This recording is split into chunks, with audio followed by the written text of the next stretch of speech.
Welcome to my channel. आज हम second part discuss कर रहे हैं मशीन डिज़ाइन का। अगर आपने प्रीवियस पार्ट नहीं देखा तो प्लीज़ जाके प्लेलिस्ट में चेक कर लीजिएगा। हाँ, हम necessity of the machine design देखेंगे। नेसेसिटी क्या है, कहाँ कैसे क्यों ज़रूरत पड़ी हमें डिज़ाइन करने की मशीन की। तो देखो क्या क्या है, कन्वर्ट करना है जो ओल्ड डिज़ाइन को। अगर हमें हमारे पास में पहला डिज़ाइन अवेलेबल है, हमें न्यू डिज़ाइन में इसको कन्वर्ट करना है, तब हमें रिक्वायरमेंट पड़ती है डिज़ाइन करने की, मशीन डिज़ाइन की। देन आता है इनक्रेज करना मार्केट को, मार्केट में इनक्रेज करना नए आइडियाज़ को या नई टेक्नोलॉजी को, जो कि नए डिज़ाइन के लिए हमें इंसर्ट करी गई है। यानी कि मार्केट को इनक्रेज करने के लिए नया डिज़ाइन और नई टेक्नोलॉजी के लिए भी हम डिज़ाइन करते हैं। एंड देन हमारे मशीन अवेलेबल है, तो हमें नया मशीन करना है या उसमें चेंजेस करना है, या जो पहले से अवेलेबल है उसमें हमें बेटरमेंट के लिए करना है, तो मशीन डिज़ाइन करते हैं। प्रोडक्शन फास्ट करने के लिए, क्योंकि अगर हमारा मशीन अवेलेबल है लेकिन उसमें प्रोडक्शन इतना फास्ट नहीं है, तो हम इस तरह के कंपोनेंट, इस तरह की मशीन का डिज़ाइन करेंगे जिससे कि हमारा प्रोडक्शन सिस्टम, जो प्रोडक्शन हो रहा है एग्जिस्टिंग, वो फास्ट हो। अगर ये ऑटोमेशन है, इंडस्ट्री में ऑटोमेशन लेके आना है, तो उसके लिए हमें डिज़ाइन करना होगा, उसके लिए अलग अलग प्रोडक्ट का डिज़ाइन करना होगा। तो अगर ऑटोमेशन के लिए भी हमें अलग से डिज़ाइन करना होता है पहले से, ठीक है। देन अगर हमारा किसी भी प्रोडक्ट को हम बना रहे हैं, उसकी क्वालिटी को बेटर बनाना है, क्योंकि मान लो एक मशीन काम कर रही है तो उससे क्वालिटी बेटर नहीं है, उसमें स्क्रैप या चेंजेस या फिर उसमें डिफेक्ट्स ज़्यादा आ रहे हैं, क्वालिटी अच्छी नहीं आ रही है, तो हम क्या करेंगे, उस मशीन का अच्छे से डिज़ाइन करेंगे ताकि वो उसकी क्वालिटी अच्छी आए और कॉस्ट है जो प्रोडक्ट की वो भी कम हो, ठीक है। उसके लिए डिज़ाइन करते हैं। अगर हमें नया प्रोडक्ट बनाना है, मार्केट में कोई नया प्रोडक्ट था, तो उसके लिए नई मशीन की रिक्वायरमेंट होगी, तो नए प्रोडक्ट के लिए हमें नई मशीन की रिक्वायरमेंट है, तो उसके लिए हम मशीन डिज़ाइन करते हैं। देन आता है डिज़ाइन प्रोसीजर। मशीन जो डिज़ाइन एक अगर करते हैं तो रिजिड नहीं है, मतलब डिज़ाइन अगर करना है तो फ्लेक्सिबल होना चाहिए। जो भी डिज़ाइन इंजीनियर है उसको अगर नई मशीन बनानी है, नई मशीन को डिज़ाइन करना है, तो उसके लिए बहुत सारे स्टेप्स हैं जो कि फॉलो करने होते हैं। कैसे, फर्स्ट ऑफ ऑल उसे देखना होता है कि ड्राइंग बनानी होती है, जॉब की, जो दिखाएगी कि क्या यूज़ है इसका, जो उसके बारे में बताएगी कि क्या यूज़ है, यूज़ के बारे में बताएगी। हमें पहले ड्राइंग बनानी होगी जो उसका यूज़ को बताएगी।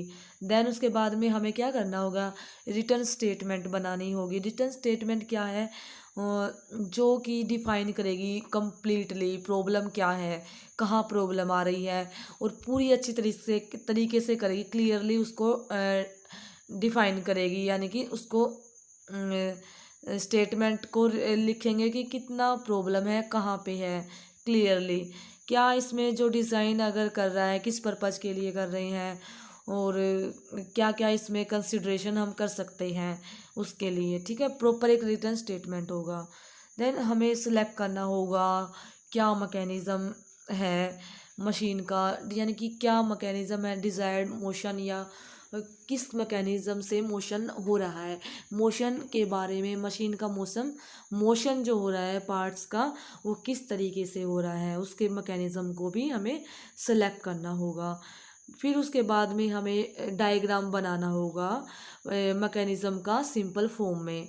मैकेनिज़्म का ड्राइंग बनाना होगा, डायग्राम बनाना होगा। सिंपल फॉर्म में कैसे बनाएंगे, जब भी मशीनिंग ऑपरेशन कर रहे हैं तो उसमें क्या है, कौन कौन से फोर्सेस को हम कंसीडर कर सकते हैं, वो भी हमें देखना होगा। देन उसके बाद में सूटेबल मटेरियल की रिक्वायरमेंट है, क्या सूटेबल मटेरियल होगा, कितनी रिक्वायरमेंट होगी, तो वो उसको मटेरियल को सिलेक्ट करना होगा। देन जो मैन्युफैक्चरिंग प्रोसेस है मैकेनिज़्म के लिए, किसी भी जॉब को बनाने के लिए, उनको कंसीडर करना होगा कि किस मैन्युफैक्चरिंग प्रोसेस का यूज़ करके हम मैन्युफैक्चर कर सकते हैं या उस जॉब को बना सकते हैं। देन उसके बाद अलाउएबल स्ट्रेस बहुत सारे जितने भी फैक्टर्स डिस्कस किए हैं उसके बेस पे हम अलाउेबल स्ट्रेस डिटरमाइन करते हैं। जैसे कि अलाउेबल स्ट्रेस वो स्ट्रेस होती है जिस वर्किंग स्ट्रेस, यानी कि किस वर्किंग कंडीशन में जो स्ट्रेस लगेगी, जितना लोड लगेगा, फोर्सेस लगेगा, मोशन के वो देखते हुए कितना रियल में फोर्स लगेगा। ठीक है, तो सभी फैक्टर को कंसीडर करके हमें स्ट्रेस की वैल्यू डिटरमाइन करनी होती है। फिर उसके बाद में जो मेंबर्स हैं हमारे जॉब के, उसके हर एक मेंबर का साइज निकालना होगा।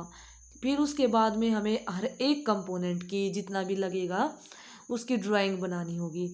उस ड्राइंग को, कंपोनेंट ड्राइंग को क्या बोलते हैं, डिटेल ड्राइंग बोलते हैं। तो डिटेल ड्राइंग बनानी होगी जो कि सभी डायमेंशंस को बताए, मैन्युफैक्चरिंग एक्यूरेसी क्या है, सरफेस फिनिश क्या है उसको क्लियरली डिफाइन करे, और कोई और भी डाटा अगर हमें एक रिक्वायरमेंट है डिज़ाइन करते टाइम पे उसको भी एक्सप्लेन करे, उसको भी बताए। डिज़ाइन एक हमें बताया कि एक रिजिड प्रोसीजर नहीं है।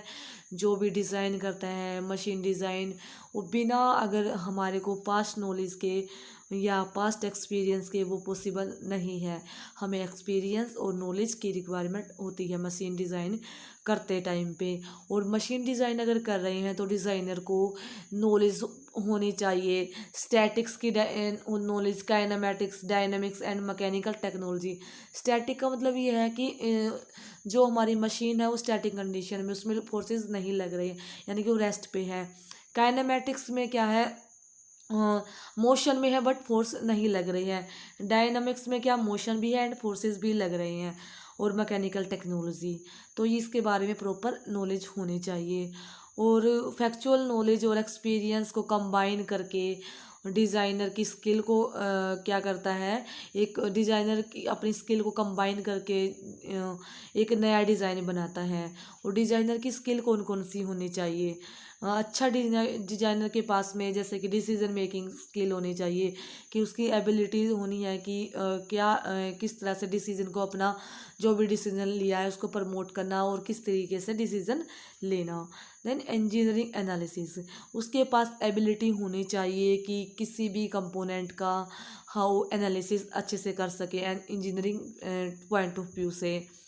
इन्वेंटिवनेस, यानी कि हाँ, वो इन्वेंशन के तौर पे भी हम देखते हैं कि डिस्कवर करना, इन्वेंशन करना यूज़फुल आइडियाज़ को, जो कि हम इम्प्लीमेंट करके अपने डिज़ाइन को अच्छा बना सकते हैं। तो उसके पास में इस तरह की स्किल भी होनी चाहिए, एबिलिटी होनी चाहिए कि यूज़फुल आइडिया को डिस्कवर करे। कम्युनिकेशन स्किल होनी चाहिए, कम्युनिकेशन की अपनी जो भी एबिलिटी है, जो भी डिज़ाइन बनाया है, जो भी चीज़ें हैं, जो भी तो उसको क्लियरली एक्सप्रेस कर सके किसी को, अगर वो एक्सप्लेन करना है, समझाना है तो प्रॉपरली समझा सके। देन मैथमेटिकल स्किल, यानी कि उसको प्रॉपर मैथमेटिक्स की नॉलेज होनी चाहिए कि कहाँ पे मैथमेटिक्स की रिक्वायरमेंट पड़ सकती है, तो प्रॉपर कैलकुलेशंस के बेस पे तो क्या है, मैथमेटिक्स की नॉलेज भी होनी चाहिए। इंजीनियरिंग साइंस, इसमें क्या है कि इंजीनियरिंग की नॉलेज होनी चाहिए, प्रॉपर ट्रेनिंग होनी चाहिए, यानी कि इंजीनियरिंग साइंस की उसको प्रॉपर नॉलेज होनी चाहिए, डेप्थ में नॉलेज होनी चाहिए। और उसके बाद उसको क्या होना चाहिए, मैन्युफैक्चरिंग जो प्रोसेस है उसके बारे में, पहले वाली क्या मैन्युफैक्चरिंग प्रोसेस थी और आने वाली क्या हो सकती हैं, यानी कि जो भी पुरानी और नई मैन्युफैक्चरिंग प्रोसेस है उसकी भी नॉलेज होनी चाहिए। आई थिंक आपको क्लास पसंद आई है, हेल्पफुल लगी है। अगर आपको पसंद आई है तो please like, share and channel को सब्सक्राइब जरूर करना। और अगर आपको पीडीएफ चाहिए तो आप डिस्क्रिप्शन से डाउनलोड कर सकते हैं, पूरी चैप्टर की पीडीएफ आपको मिल जाएगी। Thank you, have a nice day.